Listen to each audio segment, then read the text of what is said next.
Hello and welcome to episode 6 of Pea Podcast. I'm Shubhangi. I'm Naina.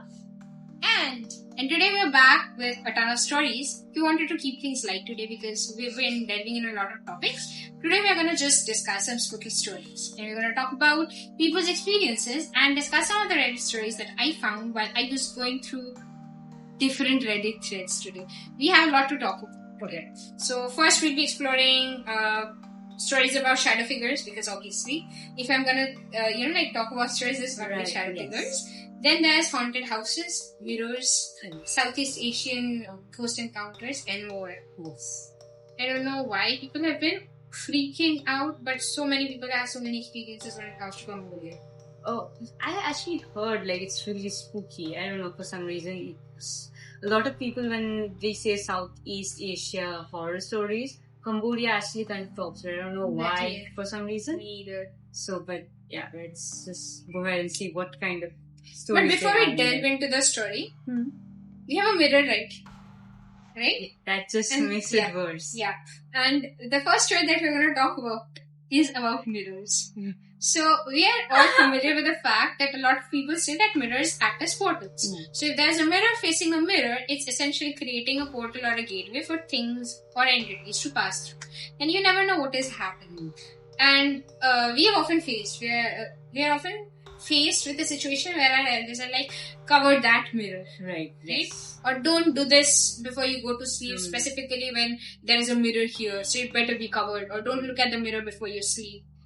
They cover the mirror when you sleep. Exactly, that too. So, let's get to that first. First story. Yeah, some tidbits of hauntings or spookies that people have faced when it comes to mirrors, and why people should be wary of them. I literally live at a place where there's like two mirrors, one like this and one like this. Then I cover this one. Good. We should cover the other one as well after this. Right, exactly. Okay. So this thread opens with the person saying, I always thought that it was just an old superstition. My gran used to say you should never leave a mirror facing an open window after dark, because it becomes a trap. And I never believed her until I started looking into the stories of a student named Sophie who disappeared into the mountains in school. The details are quite haunting. Talks of scratch marks found inside of the glass, and witnesses claiming that her reflection started moving on its own before she even vanished. The weirdest part is that she genuinely looked like she was struggling against something inside the mirror. This was creepy. That's weirdly. One of the top reasons as to why I never have a mirror in my room. I have actually heard a lot of people say that you're not supposed to have mirrors in your sleeping area. Yeah. Like when you're sleeping near your beds or even in your bedroom. Like it should always remain somewhere where you're not able to see it. So, Yeah, given the kind of spaces that we live in, it's inevitable. It's nearly impossible to do that. Like maybe in olden times, where they had like walk-in closets and they could keep their mirrors in the closet. And that's a smart approach. That's something that I'm shelving for the future. The next time I get a cupboard, the inside of the cupboard will have a mirror. A lot of people do that, and a lot of wardrobes these days actually have the mirror inside. I think some style change happened, and now the mirrors are outside of the wardrobe instead of inside. No, I've always seen them outside. Like even at my place, there's an elaborate mirror which is on the outside of the cupboard. But now I want it inside. Right? That is way better. Exactly. Less cookies. So, the first story reads, and this is very recent, as recent as 16 years. Oh wow, okay, that is I hope the cookies are okay. Yeah, I eat it. Yeah, I guess they are. So they say, when my son was just a baby, I had a full-length mirror that was light and I would move it around when I was getting ready. I don't know why, but there were times when he was in his crib and I would notice the mirror and something in me just said to move the mirror so it isn't facing him. I've never experienced anything odd or anything like that. Just remember having automatic thoughts to move. Their instinct is like the mirror. Right, exactly. You know what? In these cases, just listen to your instinct. Like, I don't care how silly, stupid that sounds. Yeah, trust the evolution. Trust, it's right, exactly. Trust the evolution. Trust what is in you, what your gut says in those moments. Exactly. The other person is adding to the thread saying, mirrors can be portals. It is a common belief, like we already discussed. Yeah. I totally believe it, as our family has this one mirror that we all agree is a portal. Get rid of the mirror, please. Right, exactly. Why do you even still have it? If Oh, the entire family agrees on just... Wasn't the latest Conjuring part based on a mirror? I haven't seen it well. Didn't we go together? No. You went with someone else. You didn't go with us. You have never been to a horror movie together. Oh, we need to do that. I've been to two parts of Conjuring, the last two. It was amazing. It was not scary at all to me. I had a lot of fun there. I was waiting to be spooked. The latest installment is like... we did not go. We did not go. You went with someone else. We three did not go. You went with someone else. Like, we wanted to go, but we did not go. It was about mirrors. There was this mirror that they tried to throw away and it came back to their space. And that is like they gifted them an old vintage mirror.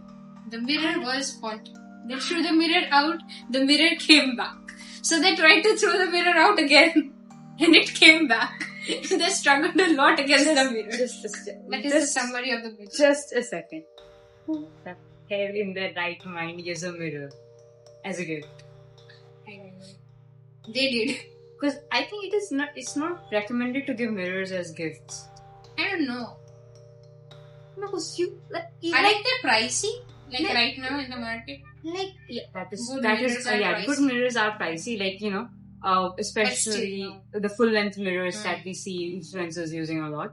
Those kind of mirrors are really, really pricey. But that's apart the point. That's just a new mirror that you're getting from, that's a completely thing that a vintage mirror that you don't know where it has been and you're just gifting it to, I think it is not considered a good gift.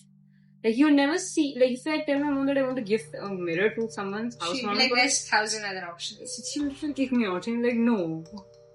Absolutely not. You're not gifting someone a mirror. I think that kind of makes sense. Even I think I've heard my mom say. You never see old people say that, okay, let's gift a mirror. That was the entire plot of the recent Conjuring movie. Yeah, there are 1,000 other gifts you can give us, housewarming gifts. Not a mirror. Just give cash. This point that is the most safest way. See, I have seen people give toilet papers. Something that is not a part of our culture, but haven't you noticed?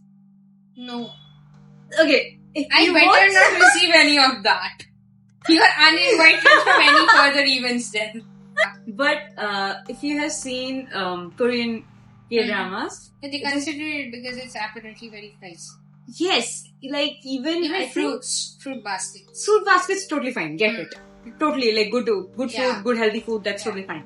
I have seen there was a drama. I think what was that? Marry My Husband. She moves into a completely new, oh, I've seen that drama. Right? Yeah. Remember, the moment she moves in, yes. her about to be the husband, literally walks in with 2 huge cartons of toilet paper as gifts. Yeah, exactly. You're like, oh, we need them. So there's a lot of things she needs, not toilet paper. I remember this particularly from Shinchan. Remember there was an entire episode where they were like, oh my god, it's on sale, oh my god, we can get this, and they just keep buying a lot of tissue and toilet paper. Why do I remember these details? I never get that. Why do you remember that detail? I don't, because it just stuck. Why toilet paper? Yeah. That was too commonplace. The entire drama is a white toilet paper. You literally gave her an elaborate proposal and you're giving her a toilet paper as a housewarming gift. Yeah. You have 100 other options and you're rich! Still. Whatever. You went to toilet paper, sorry. Why? Sorry. No, we went from mirrors to that. The housewarming gifts to toilet paper. Please, let's just give people cash, I guess. That's the safest one to go with. That does not even exist in a lot of cultures, giving people cash. I've only coupons. I've only seen Chinese culture and Indian culture talking about cash as gift. You will not see other people talk about cash as gift. They will give you gift cards, but they will not give you cash. No, Asians do. Not gift cards, cash. New Year cash. Right, exactly. That's even in Chinese, I've seen Chinese weddings, they give you red envelopes with cash loaded. Even just like in Indian weddings. Isn't the same for New Year's? Yes, even in New Year's. Pocket money. Right, exactly. It happens with us as well. We give money, not that as much. We are not as rich as Chinese ones, sorry. But Still, we get eventually. catch. Yeah. Coming back To the portals. We just went away. So this person says, you can hear muffled voices wherever it is, like wherever the mirror is. Oh my. It had me checking on my cousins constantly while babysitting because I thought the kids were up. But they were sound asleep when I checked. My uncle then pointed out the next morning that the mirror was on the staircase wall. That was more likely what I heard. This is one mirror I refuse to inherit. A very smart push from the OP. Why aren't they even just throwing it or chucking it out? Like, please. I don't know. Burn it. For all I care. No, they tried throwing it away during the movie and it just came back. I don't think this is going to do that. That was a movie. True that. But if it actually does, when they throw it out and comes back, I'm sorry, just leave the house. Just leave. At this point, just leave. Yeah, I really don't understand in movies when things like shit like this happens, and usually middle of the night when it is happening. Why don't you just take your stuff and go and live in a hotel, bro? Or just go to your friend's place? Hannah? Why? Had it been in a horror movie, they would have just survived and the plot would not have even continued. They do it just for the plot. Yes, exactly. It's for the plot. See, there we get it from. Okay, next. Yes. There are a lot of things on there. Yes. But this time, we'll move on to South Asian folklores. So this person says, and you're up because this is a longer story, and this is almost 9 years old. Okay, wow. So the person, I find this mildly entertaining. Okay. They said, I went to a trip to Cambodia years ago to visit relatives back in 2002. One time. I was always a skeptic and a non-believer in anything paranormal. And to this day, this experience makes me a believer. So that must have been a lot. Something for them. Right, yeah. If I can be scared by a whisper, experience is better keep away from me. Right. So this person starts with, one night my dad and I decided to stay at my cousin's house. They have a large multi-level home outside the city, non-fit. Non-fit. I am still not 100% sure about the pronunciation. Okay. Oh, okay. Yeah. It's a small village. The city is non-fin. In a small village, and the village is called Swerola. Okay, sorry if the pronunciation is wrong. I tried looking it up, but I found a couple, and this is what stuck. The bedroom I was staying in was upstairs, and I had its own bathroom. Oh, that's the best part when you had to, and I was excited to get cleaned up before dinner. Yeah. Totally understand. As I was in the shower, soaked in my hair, I heard someone call my name. I didn't respond right away because surely they can't hear, but I'm occupied and showering. A second later, I hear my name again. This time slightly louder and closer to the bathroom. Annoyed, I turn off the water, grab a towel and answer back. Yes? When I didn't get a response, I opened the door and looked around the bedroom. The bedroom door was closed and nothing was moved. I assume whoever it was, they must have just left. After I finished my shower, I headed downstairs to the backyard where everyone was and asked if someone was just looking for me because I heard someone calling my name while I was showering. Confused, everyone said that they have been all sitting where they were and just talking. So I brushed it off, thinking that I was just exhausted and hearing things. Right. Something that we usually say.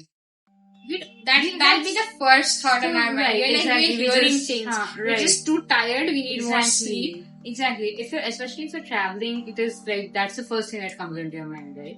That and feeling like the world is still spinning around you. Oh my god, I was about to just say that. Like, just the moment you close your eyes, you feel like everything is spinning around. It happens to me when I lack of sleep or when I'm traveling a lot and I come If back. I spend hours moving on a train.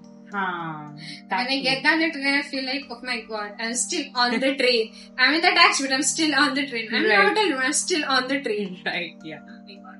That lasts a while. Right, yeah. Apparently it's normal, it happens to a lot of people because of the movement thing and everything. And we do not frequently travel long term on train. Exactly. Like, as a day, like we'd be traveling on buses. Right. It makes sense. It happens to me, like jet lag gets to me. Like, it doesn't happen to me on train, but it happens to me when I'm on a plane. Like, when I get down and my ears closed, right? So that sensation kind of stays with me for like that half a day or more than that.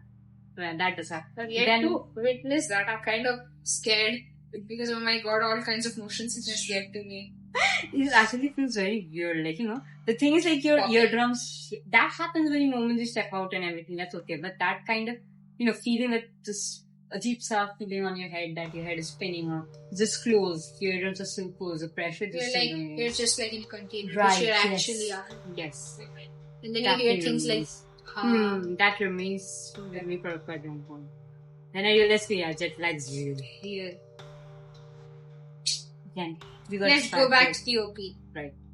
So it was a warm night and a full moon out. So we enjoyed our dinner outside. The electricity turns off all throughout the village at a certain time and doesn't come back until morning. So I headed to my room when we had 15 minutes left so that I could get ready for bed. I'd be out like before the electricity's, because otherwise I wouldn't be able to sleep. Right. But yeah, that's only me. Right, that is true actually. Like, I prefer to be like in bed and sleep before the electricity goes so that I don't realize that it's gone and only wake up when I'm half. Even if it's too hot, then you end up getting up in the middle of it. Still is better than having no sleep at all. It's either dust or something is triggering my allergies. Oh no. Okay, let's go back to the OP again. This person says, I was exhausted and fell asleep quickly. In the middle of the night, I woke up and found that I couldn't breathe. I could move but couldn't breathe. I was choking on what seemed like a few seconds. Once I was able to breathe again and calm down, I fell back asleep only to suddenly wake up, choking again. This time seemed like it was slightly longer than the last. I panicked and sat up in bed trying to gasp for air. Then my breath finally came. I stood up and walked around the room wondering what was going on with me. I never have had an episode like this. I'm young and in excellent health, What could it be? After about 30 minutes, I was starting to feel sleepy again and laid down. Once again, I woke up and it was happening. Grasping for air, I sit up and still cannot breathe. Springing out of the bed quickly, while still choking, I tried to see what could be done and I thought that I was going to pass out. The moonlight was bright and came in through the window. I was standing there catching my breath and thought that I saw a shadow quickly move across the wall in front. I sat on the bed and for the first time in a long while, I sent a prayer. And it is after that I started to feel calm. When I went back to sleep, nothing happened for the rest of the night. What do you mean nothing happened? It has already happened what has to happen. Not once, twice. Right. 3 times basically. What else do you need? Do you not want to see the light of the day? Exactly.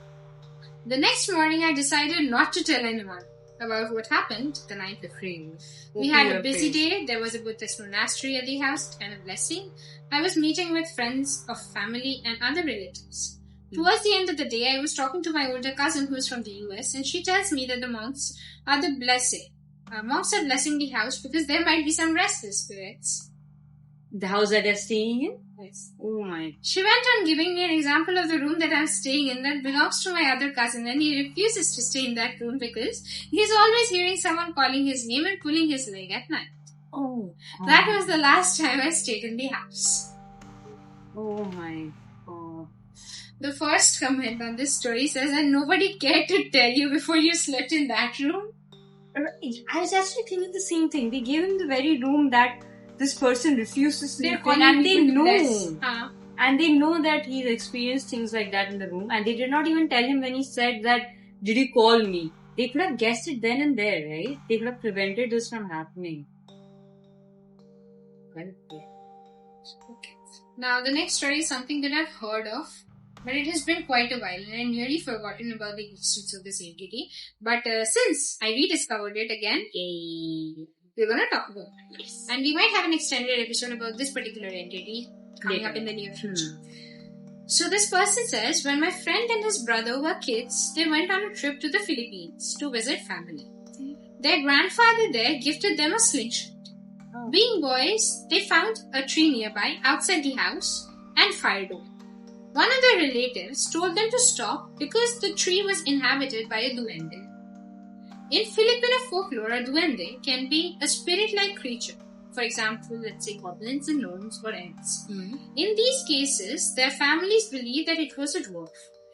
They lived in abandoned houses, mounds, and trees. They can bring good or bad luck depending on how they felt they were being treated. It is believed that if these entities are provoked, they can cause much sickness and even demise.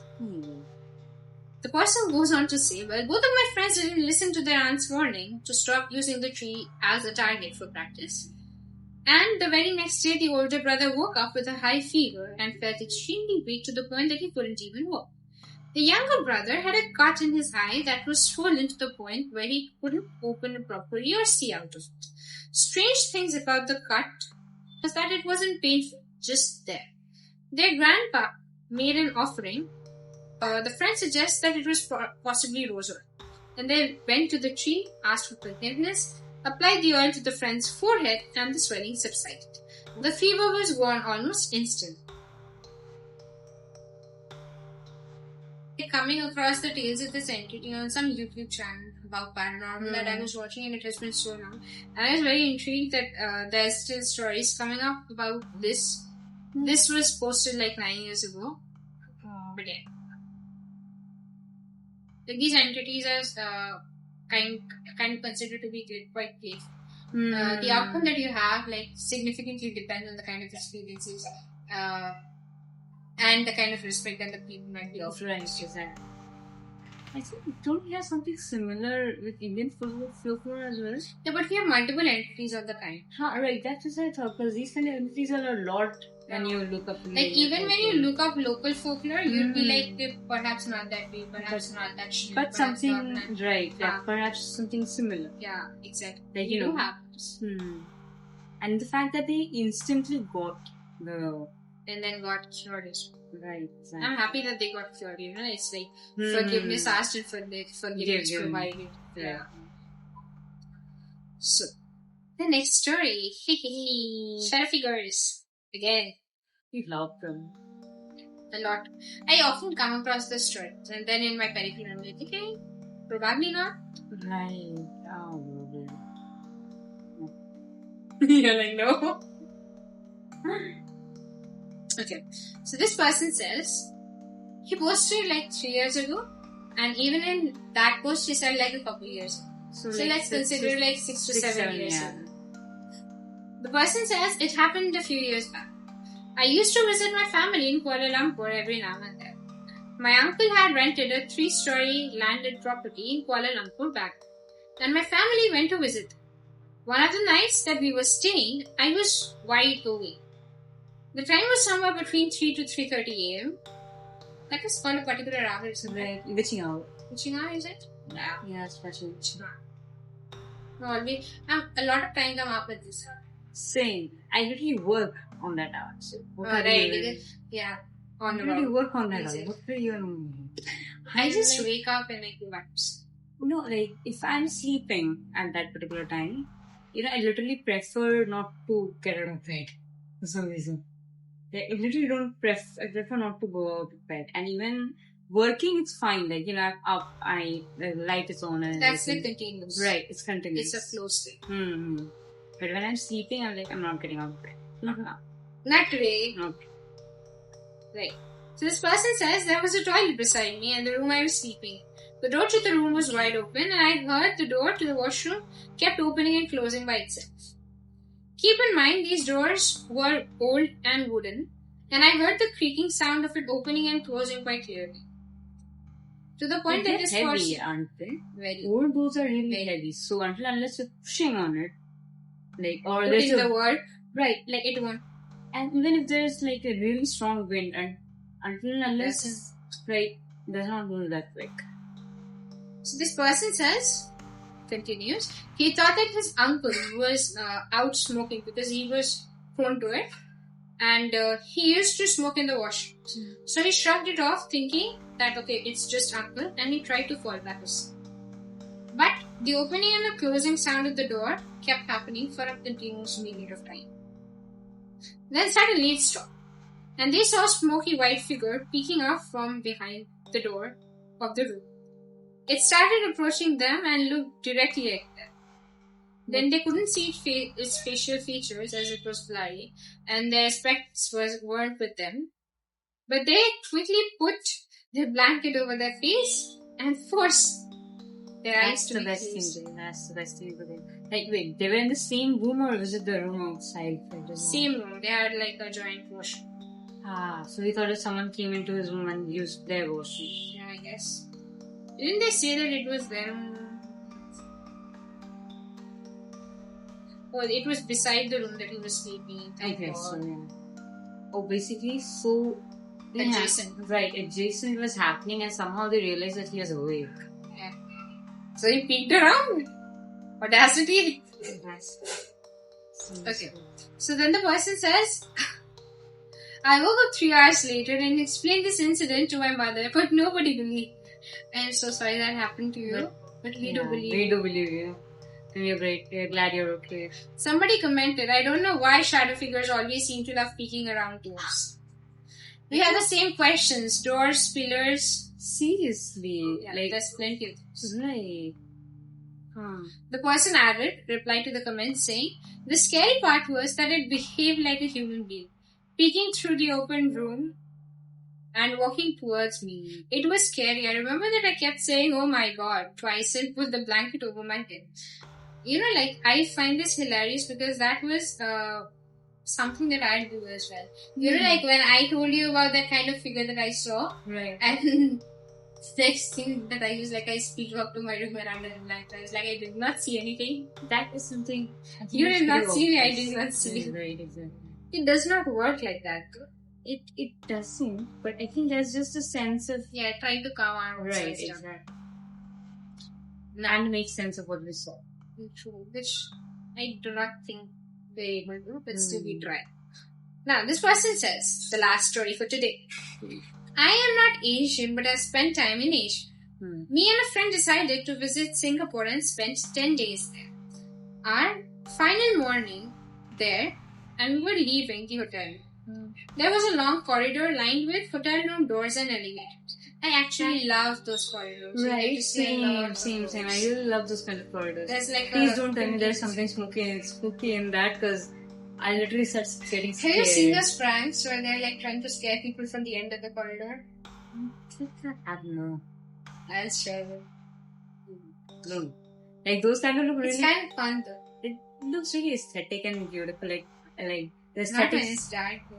No. It's actually very creepy when it's dark. Yes. This is why I like those corridors well lit. Exactly. Not at all. That is, I think they always keep it well lit, isn't it? Yes. I'd even keep it lit during the night as well. Always. That's a good practice. Thank you. Hey, wait! I was watching a movie where they used that trope recently. Which one? Which trope? What? This corridor trope. They were like, every time the light went off, the creepy figure which was at the end of the corridor just kept moving in front. Like, there was this entire... there's a game based on this. Oh, there's an entire thing what you call them, like crying angels, something like that. There's an entire thing. Movie, or I think was it a Sherlock episode based on this? It's not Sherlock. I don't know. I'm not sure it's a Sherlock episode, but there is an entire now that you tell me about it, crying angels. Yes, so, I think I've seen the trailer. See, yes, Doctor Who. It was Doctor Who, not Sherlock. I'm so sorry. Don't come for me. Right. Yeah. And we had to watch both of those series. So.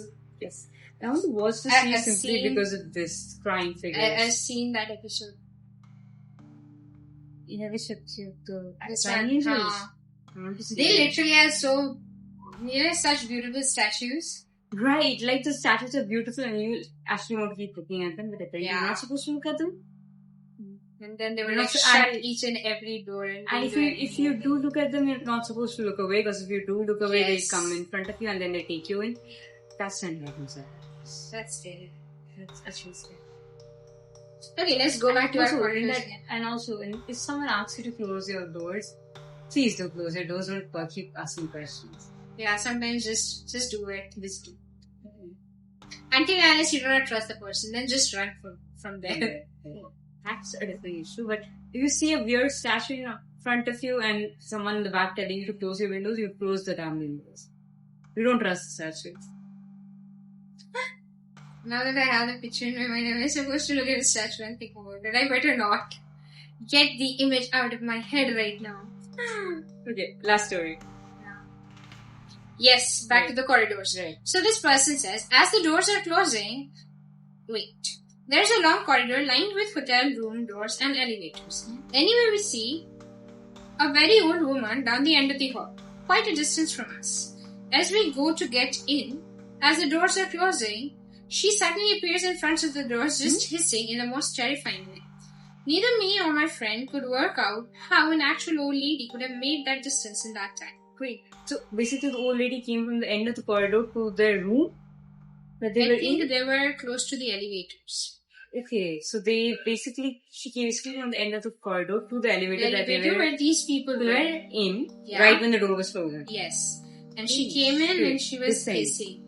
And they said they couldn't understand as to how the old woman had been covering that distance that swiftly. The old woman hadn't been coming towards the lift at all. She'd just been standing in the hall facing one of the room doors, hissing, but didn't even seem human, and it was very creepy, he later adds. A few years before that, I was in Korea with another friend. He had taken me to the mountains and then brought me back to the train station in the city. He took me down to a lower level platform that wasn't being used, where a certain train was parked. He wanted me to admire it. Anyway, this girl walks down the platform, which is empty except for the two of us. She looks different and her hair is quite light. She kind of looks around without changing her expression, and we turn away for a moment. And then she's gone. My friend said that he thought we had brought a spirit back from the mountains.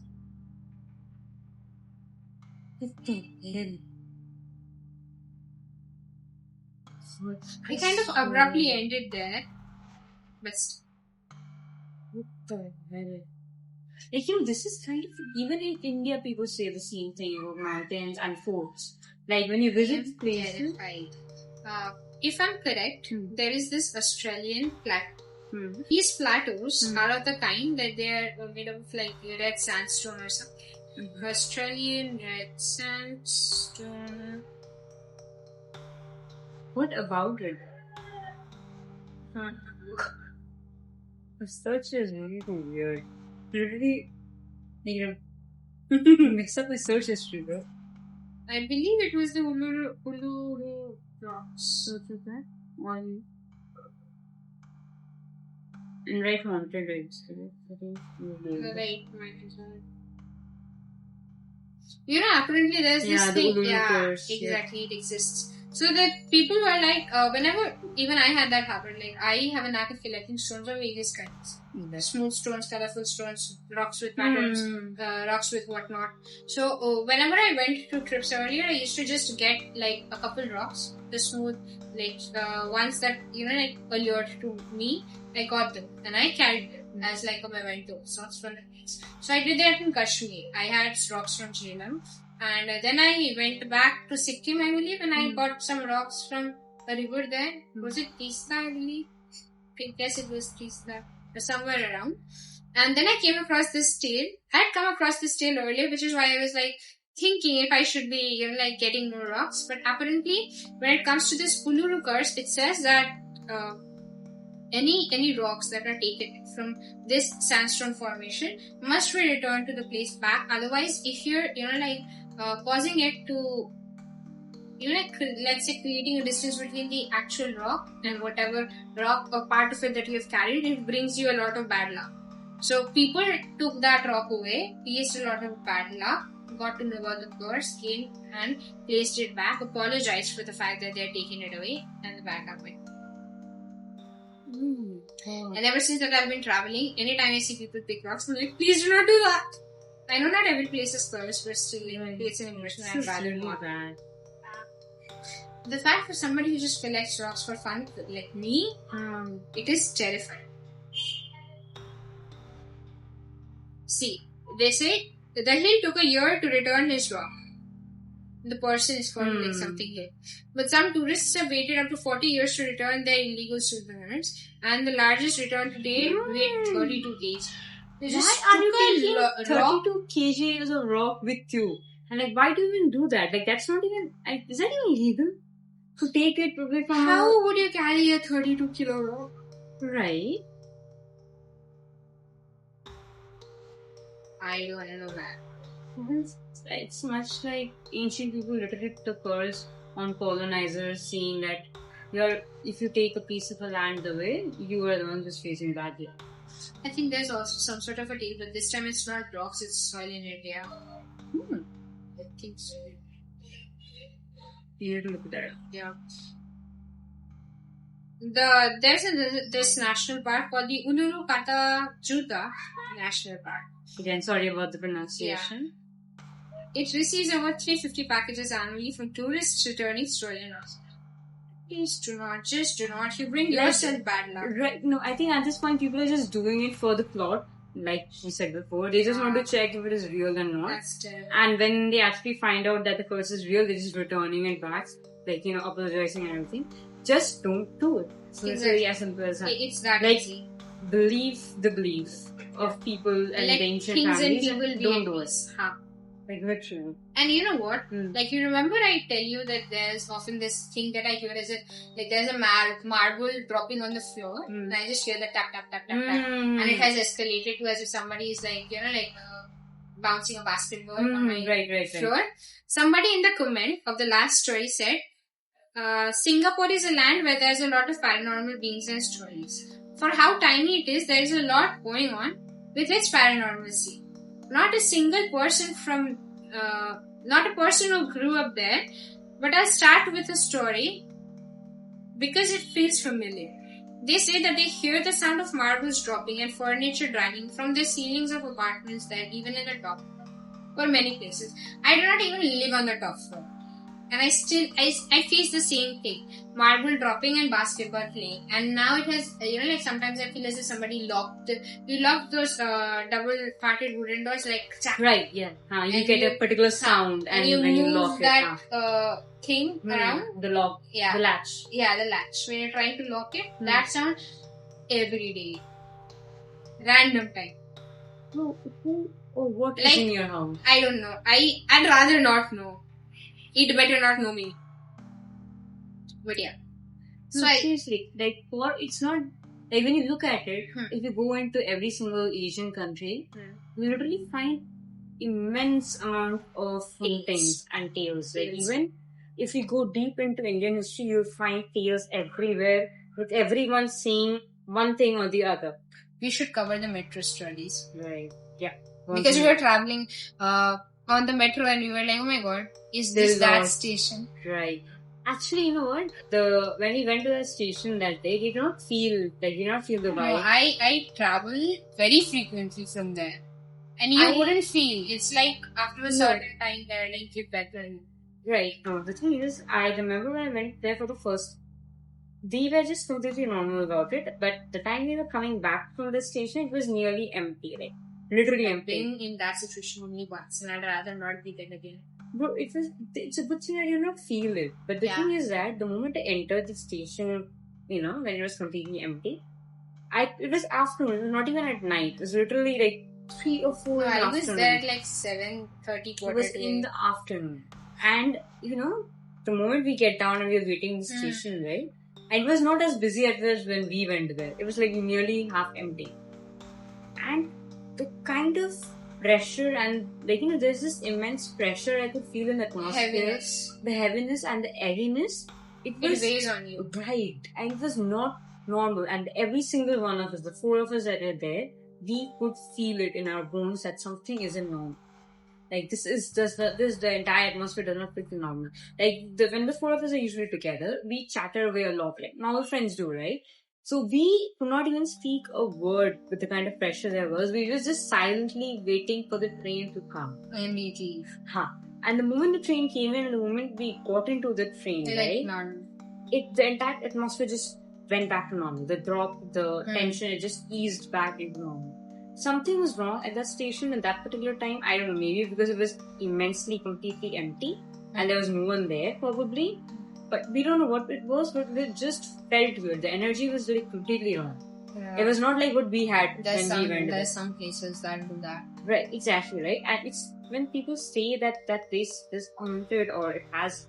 I'm not moments, sure. You know, like There are moments when the energy shifts. Yeah. And it's better that you're not there in that moment when that shift happens. I'd Because rather it not. feels really bad. And trust me, that tension felt worse when you stepped beside the tracks.